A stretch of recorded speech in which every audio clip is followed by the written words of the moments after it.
Arestado ang isang Chinese na nagbebenta umano ng mga peking pera sa Pilipinas na kadalas ay iniaalok niya sa mga kapwa dayuhan. Ang Bangko Sentral ng Pilipinas may paalala sa publiko. Nakatutok si John Consulta.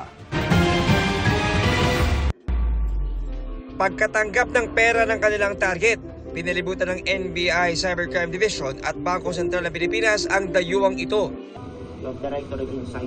Hinuli ang dayuhan sa traffic operation dahil sa pagbebenta umano online ng mga piniking Philippine currency. Lumalabas sa ating investigasyon na itong ating subject ay isang Chinese national.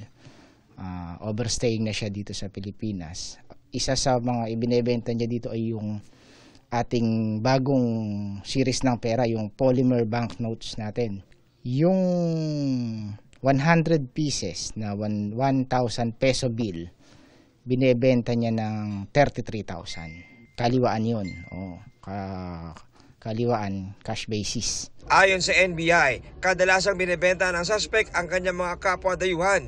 Kadalasan, mabilisan at kaliwaan ang mga transaksyon. Pinailan natin siya ng violation ng Article 168 ng Revised Penal Code. Ito yung illegal possession and use of counterfeit banknotes in relation to RA 10175, yung Cybercrime Prevention Act, dahil ginagawa niya itong transaction niya online.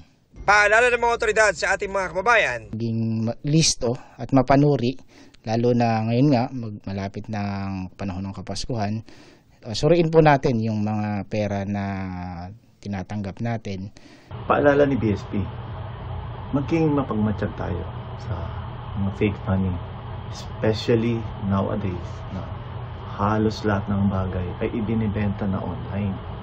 So doon pa lang pera ibinibenta online para kumita ng pera, di ba? Kanduda-duda na yon. Para sa GMA Integrated News, John Consulta, nakatutok 24 oras.